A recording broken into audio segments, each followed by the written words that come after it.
So today we are going to be talking about skills versus personal development, or how important either of them are. Is there one that's more important than the other one? Is there one that's less important? So today I think it's going to be quite controversial, because we like a bit of controversy, and I have got very firm opinions on lots of things. So that's what we're going to talk about today. So you will see that although I'm in the same position that I normally am, I'm sitting a wee bit further over, because what you can't see is actually there's an empty chair here. So there is an empty chair right here. And the reason there is an empty chair right here is we have a guest member in the house. We are going to interview one of our Can Clan members who you will have seen in the clan, but also me sharing what they actually do and what they've achieved. So I don't know how many of you viewing are 18, and I'm hoping that most of you viewing can remember what you were doing when you were 18. But how many of you watching A, had a business, B, had started the business at 11, and C, had actually merged it for over £1 million? Maybe another one of the people that might potentially be working is wearing those shoes.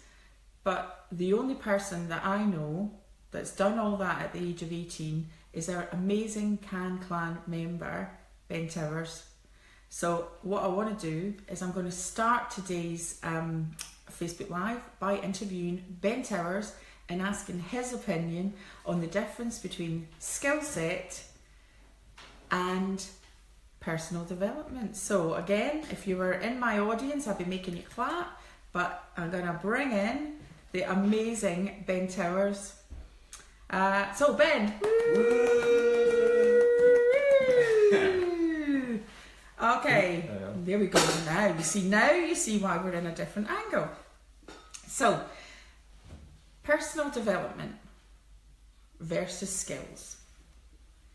Ben, in your opinion, do you need both, or one or the other? What's your opinion?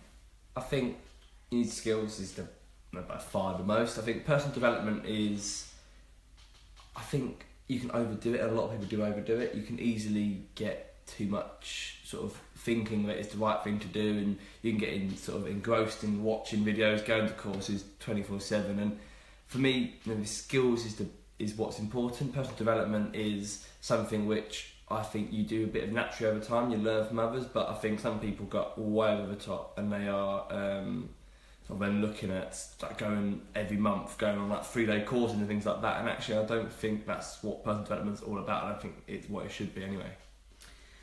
So again, my controversial opinion is that there's a lot of people, in my thoughts, the godfather of personal development is Tony Robbins. Mm-hmm. Do you think, I don't know when it all started, people out there might know, but have you ever been to see Tony Robbins live? I've seen him talk at events. Have you? You've seen him talk. So I've never seen him talk, but I've watched some of the stuff that he does. And the audience are absolutely buzzing. Mm-hmm. They're walking on the coals. They're all over it. This guy seems to have people in the palm of his hand. My opinion is personal development like that is a bit like heroin. See, I told you I was going to be controversial. Mm-hmm. It gives you a big buzz. You see people in that room, and you see the after videos, and people are actually, it's like going to see a big band, isn't it? It's like, that adrenaline rush. But again, to me, that's what I see. But then what I see on the back of that is, again, a bit like heroin, that you come so far up that actually afterwards you plummet quite far down. So, that's my sort of thoughts on it. How does that fit in with what you think? I think that is completely true, because you get to a point where you're so motivated, you want to do things. You walk out of that event feeling like you're ready to go. Come in next day, 9 o'clock in the morning, and you just don't act upon it. And I think personal development shouldn't be something which you go and do one-offs of. I think it should be something which is a longer term thing, and you do bite bite-sized chunks to learn that. And I think also I'm a big believer in having not just one person you learn from personal development, having lots of people. So for example, have somebody which you trust in there, you got your sales personal development, somebody which you trust is your relationship development, somebody you trust who is financial development and things like that. So people who specialise in it. So in what you're going to learn is lots of specialists, not one person viewing everything. Yeah, I mean, feel free to put some questions in. The questions will come to Kaya, and Kaya will repeat the questions back. But for me, so we talk about you've got it, you know, you're going to go out and in your head, you now have got this, you know what, I am going to be the best, you know, personal trainer or the best dog groomer or the best whatever. So you've really got the mindset, you know, you believe that you can achieve anything. But, you know, as you say, at 9 o'clock in the morning, the day after, you know, it starts to get a bit weaker. So what are the main reasons for that? Do you think that when they sit down at their desk, they just go, right, I don't know where to start? I think it's partly that, and also because you suddenly become too big a picture. You start thinking about this glamorous big thing that it could become. Actually, there's steps to get there. You know, you can't just suddenly wake up and you've gone from just you in the company to now having 1,000 staff doing this, that and the other, because actually there's a lot of work involved to get there, and people often overlook that. And actually that's why I'm a big believer in doing things steps and bite-sized chunks, and you can actually have tangible results as well. But people spend a lot of money on this, thousands and thousands of pounds. What do you think it is that drives them to spend those thousands of pounds? I think people try to use it to find inner happiness and try and use it to find as if they are getting they're progressing professionally. And I think that there is the personal sense of you can actually see and feel yourself progressing because you're being told you're progressing. You can see things happening. I think people like that physical, tangible results. But I think people just do it as well because they want to be better. But actually, I'm still believe that there are other ways of being better as well, other ways of getting there. And can you share with us, so again, you know, for those of the clan members who haven't, you know, don't know the story, haven't met you, can you just explain a little bit more about, you know, what your story is? And, you know, you've talked about little bits of personal development, but what skills did you invest in to get to where you got to? So I started my company at age 11, building websites, and so over time that built to now being 18, 33 members of staff, 3.5 million turnover, doing marketing for brands like Virgin Racing, Expedia, Kayak, people like that. And I think for me, it was very much as I went along. I've learned. I've never read a business book from start to cover. I've seen a few inspirational speakers around personal development from going to events and talking to them. But I think for me, I learned them as I needed to. So, for example, my big thing was I know that when it comes to finances and accounting, I can look at a sheet and understand it, but I can't delve into it and really understand it as much as I wanted to. Yeah. So I then invested time into learning how to do that more. And I think by knowing and sort of targeting, saying I want to focus on this, I want to perfect this, I then developed personally, but I also developed the thing which I know I need, and it helped, I think, give me that rounded sort of who I am. Who you are. I mean, Sam Burrow, who does our online courses, thank you, Sam, he's put in here that learning is not an event, whether it's a hard skill or a soft skill. So, you know, obviously a lot of people go to the one-day event, the kind of the rah. So potentially maybe that's why people, you know, don't go on to do further, because they've just done a one-time rather than a longer period. It definitely should be almost bite-sized chunks. It should. I'm completely against going there for like a week of personal development or 3 days or a longer course, because you need to have time in your company, in your scenario, between each iteration as such to progress it and put it into practice. Yeah. I mean, but to do that, I mean, you know, I've not invested in that type of learning, but a lot of people spend thousands and thousands and thousands of pounds. Why do they do that? What do you think? Again, you know, if anybody's out there who has invested thousands of pounds, would love to know what were the triggers that made you do that. Vivian Simpson says, you cannot be good at 100% of what your business needs. Outsource what you do. Don't beat yourself up. So again, that's an interesting thing, because you know, obviously we talk about sales because I'm sales centric. That's what I do. And one of the things, a lot of people really struggle to make their appointments or to sell, and that's again what Vivian does. So, you know, looking at those arenas, maybe, you know, you don't have to also personally develop yourself in every arena. You can get other people to outsource. Jamie says, it comes down to taking action. Yes, it does. But can you take action without someone to guide you through taking those actions? I think it depends how you were taught what the actions were. I think if you go to one of these bigger courses which are bombarded with information, you need the help because it's hard to digest. But actually, I do see the value in doing it yourself, because then you learn as you go along. You know, the thing which I've learned best and learned quickest in business have been things I've learned myself and just physically researched because I needed to know and wanted to find out. I think when people sit me down and try and tell me things which maybe not as interested in, or maybe not as think that I need to know as much and things like that, I then start to sort of not learn it as quickly and not sort of put it into practice as well, because it's not although I understand maybe fully landed I need it, but it's not an immediate personal issue, which means that I'm not going to immediately be thinking about it. Okay, and Sam follows on from this. It says, I'm trying to follow the 70-20-10 approach of learning by experience, coaching and mentoring, courses and events. So I think, you know, what Sam's trying to say there is an integrated approach.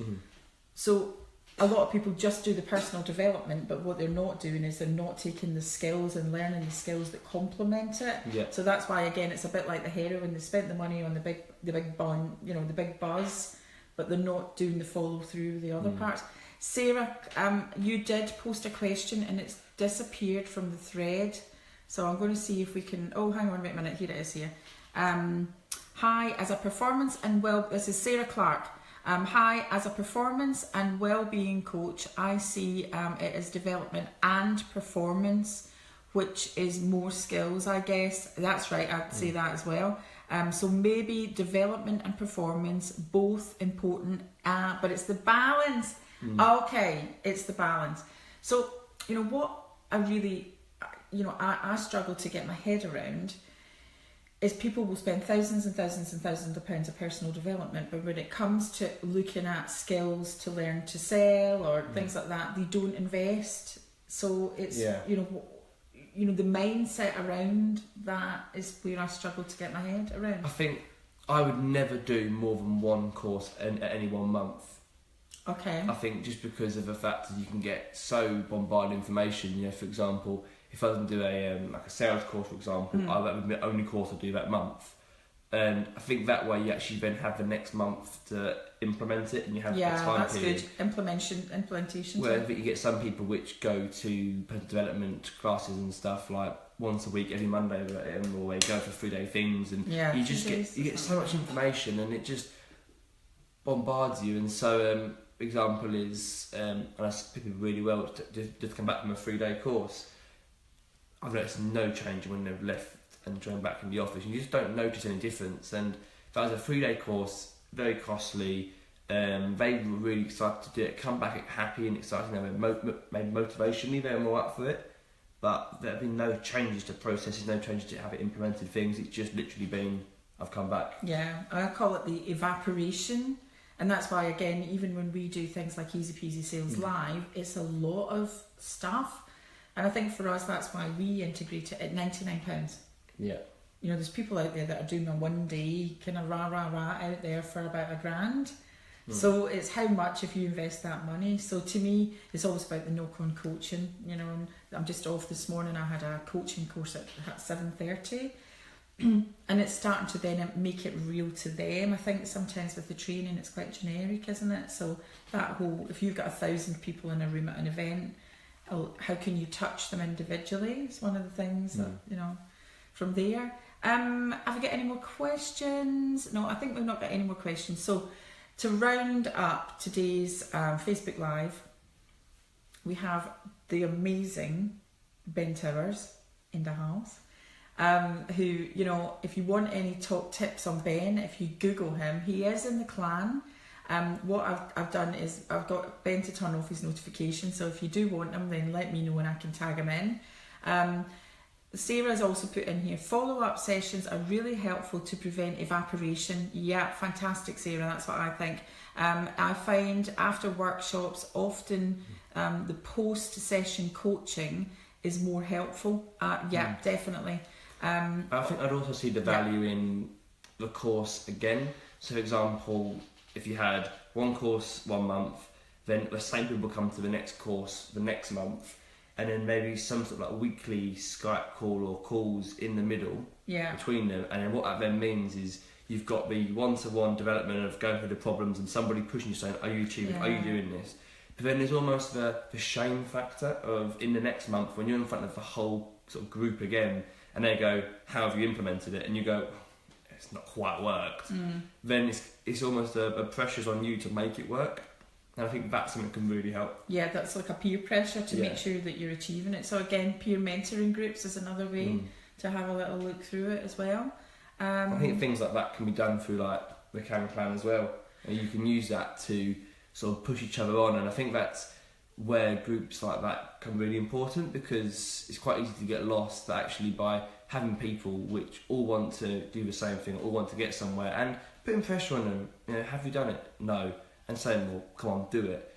You know, just that constant pressure makes you continue to grow, because sometimes doing it for yourself only goes so far, and you can get to a point where you get bored or you think, oh, so I'll do it tomorrow because, you know, no one's going to mind because it's just me.